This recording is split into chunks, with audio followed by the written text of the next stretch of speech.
Hi everyone, welcome to my channel. Today we're going to talk again about Guerlain fragrances, but this time we're going to talk about the collection L'Art et la Matière. So this is a collection that I really enjoy, so I have a few bottles in this collection. So let's start with the first one that I bought. So the first one I fell in love with was Joyous Tuberose.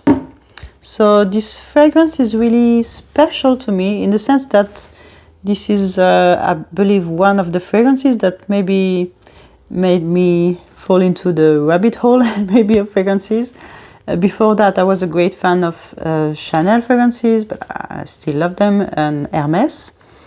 And yes, I believe maybe this is the first fragrance that got me interested in Guerlain, if I'm not saying it wrong. Yeah, I believe this is the first one.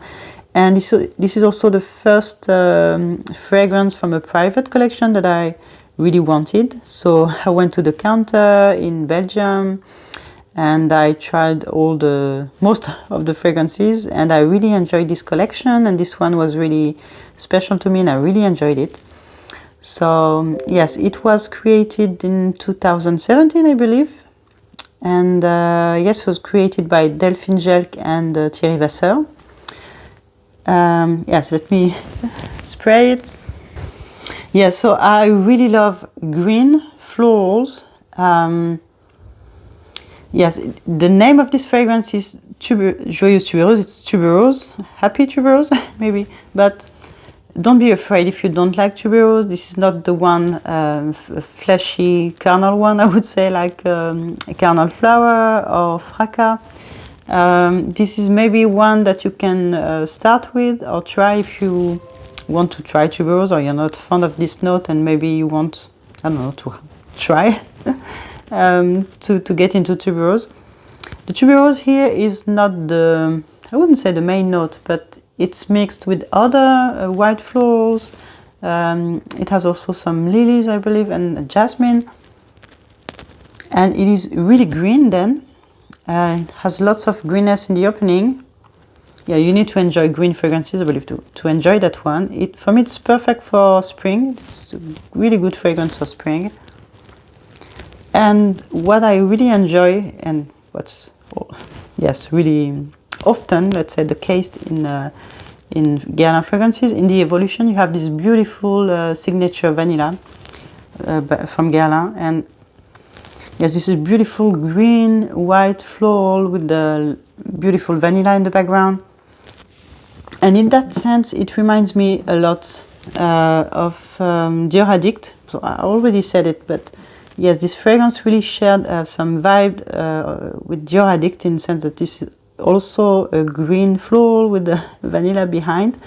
And it has something in the DNA that really reminds me of this fragrance, even if they don't really smell alike, they don't smell similar to me, but they really share this DNA. And Dior Addict was created initially by Thierry Vasseur also. It has been reformulated since, but I believe the formula is maybe still as close to so yes, I can still see the similarities between these two. So I don't know, you'll tell me if you think the same or not. Maybe I'm crazy, I don't know. So this is my first one. The second one is Néroli Outrenoir. So I believe this one was released a year before, so maybe 2016. Also created by Delphine Jelk and Thierry Vasseur. I already reviewed it on my channel, so if you want to check my review, you can. So this one is Néroli, yes, but which is funny because when I bought these fragrances, I didn't like tuberose and I didn't like Néroli either. So don't be afraid also if you don't like Néroli. The names are quite tricky in this collection. So here it's more about the tea, the smoked tea and the orange blossom. The Néroli is here, but it doesn't have this clean baby wipes vibe that I don't like in Néroli. And it's much more floral and sweet. It has a lot of sweetness. In the opening it's quite citrusy, but it has this sweetness, fruitiness that really reminded me of apricot kernel. That's what I said in my description. But yeah, I really have this sensation with this fragrance. And again, it has some vanilla in the background. It's balmy. It's a really beautiful one that I also really enjoy for spring. And yes, another nice one. My next one is Angélique Noire. So this one I believe was released earlier. Maybe it was in 2005. And it was created by Daniela Andrier. So I believe she's not that famous, but she created many fragrances, and some that I adore, like some of the Bottega Veneta collection, the Bottega Veneta Pour Homme and the Pour Homme Extrême that I find really great.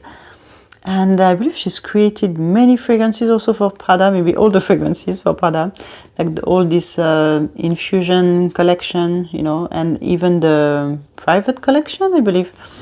So yes, she created lots of fragrances, and this one is one that I really enjoy because I love green fragrances, and Angélique is it's a green note. And again, you have this fresh and piquant, I would say piquant, biting, I don't know, aspect of the Angelica, which is green, has also this almost bitterness, but yes, really this piquant aspect to me, spicy, yeah, maybe. And it's slightly fruity, and after that, so that's the first part of the fragrance, and in its evolution, you have more and more vanilla, so this beautiful vanilla in the background. I believe this is why they call it Angélique Noire. The black, the darkness of the fragrance behind is really coming from the vanilla, and it's really beautiful. So this is a really spicy, I would say, fresh and green vanilla.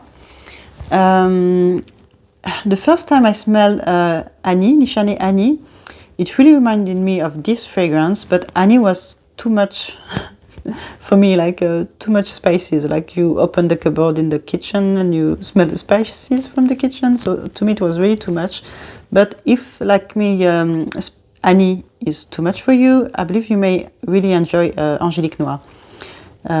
Yes, to me Annie is like Angélique Noire on steroids. So, and this one is, I really do prefer Angélique Noire. Another lovely one, but much more, I would say, maybe spring, but colder days, and works also well in the cold weather. So maybe autumn. For autumn, it's a nice one too. This first two I prefer for spring. Okay, the next one I believe is maybe the most famous of this collection, and even if it's not my favorite one, and it is Spiritueuse Double Vanille. So this fragrance was created, I believe, in 2007 by Jean-Paul Guerlain. As the name suggests, yes, it is mainly about vanilla, but not only, I would say. It's really boozy to me in the opening. I love the opening of this fragrance, but the only problem for me is that, I love it on paper. On paper, it's really well balanced. I love the floral part, the sweetness, the woodiness, the booziness, the everythingness of this fragrance, and the beautiful vanilla behind. Has some benzoin too. Really beautiful. But on my skin, I would say the incense and it's pepper or something like that. It's really spicy, peppery, incensey on my skin, and it turns almost to beeswax. I don't know, this is strange. So I don't know if this is the wood mixed with the vanilla that makes that on my skin, but I really prefer it on paper. So it's a pity because it's a beautiful fragrance, it just doesn't really work on me. So what I do, I just use it during winter and spray it on the scarf, and it works fine like that for me. But it's a pity because I would really like to wear it much more. And yes, I spread it on my wrist. It's really oily now. I don't know. The boozy part, I would say the fragrance is really lovely on the paper, but on me, not that much. But it's a beautiful one, I have to admit it. But just doesn't work on my skin. Okay, I had to make some space because some other ones are coming. So the next one is Cuir Béluga. Has been released in 2005 by and created by Olivier Polge. So this one has a little different vibe, I would say, to me. In the sense that it's a bit vintage. I don't know, smelling to my nose. And strangely, when I smell this fragrance, I don't necessarily think about Olivier Polge. I think more about Sylvaine Delacourte. So this is not one of her creation, but I really imagine her wearing this fragrance. Don't ask me why, I don't know. So, I don't know, maybe this is her vibe. I don't know, I don't even know her, but that's strange.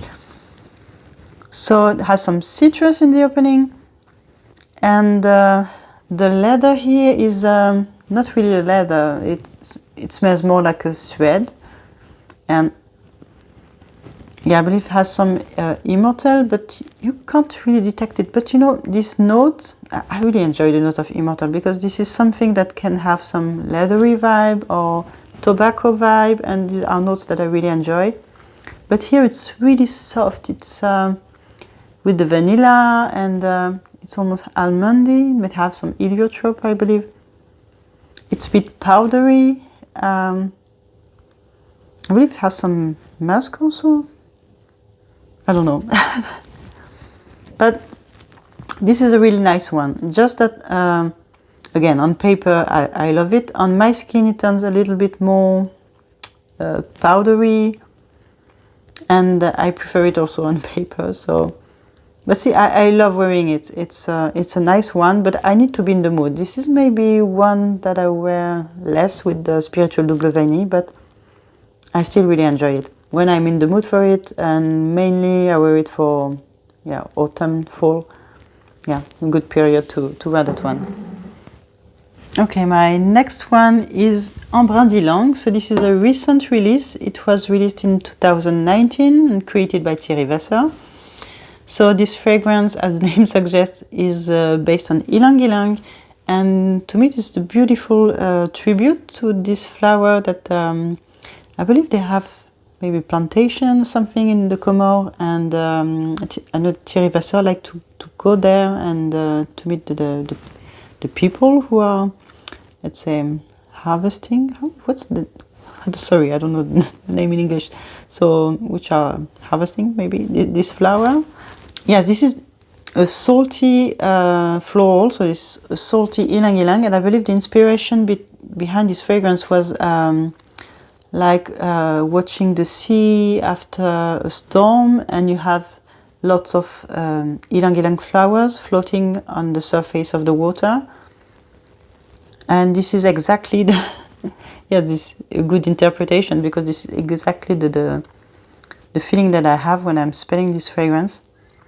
So this is quite funny because I'm smelling it on paper and don't really recognize it. It's quite spicy on paper, so I have the ylang ylang and some jasmine, but I have some spices here also.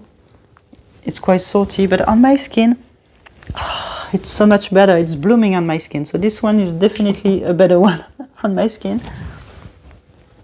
It's really blooming. The ylang ylang is almost buttery on my skin, creamy. Yeah, and there is also some vanilla behind. So this is also a beautiful one, one that I enjoy maybe more for spring, summer. It's a bit less strong, I would say, maybe than the other ones. It quickly becomes a skin scent, but still the longevity is pretty good on me. Yes, it's a delight. I really like that one. I know that it's pretty simple, so it was maybe criticized for that, but still a beautiful one, really well made, and yeah, I love it. My last one is their last release, I believe, and it is Iris Torréfié. Sorry. So roasted iris. So it makes reference to the note of coffee that is in this fragrance. So yes, this one is. Yeah, I forgot, sorry. It was created by Delphine Jelk, and I I believe this is maybe the only one that she created from this collection. She already created alone some Aqua allegorias, I believe. But this is the first time that she's creating alone, not with Thierry Vasser, a fragrance in this collection. So this one, yes, is iris-centered fragrance. For sure, iris is really in the center of the fragrance. So I love the note of iris, and for sure, I really enjoy that one. And yes, it has also some spices like cardamom. I really enjoy cardamom, but the coffee here, sometimes I smell it really strong, sometimes I don't really smell it. That's a bit strange.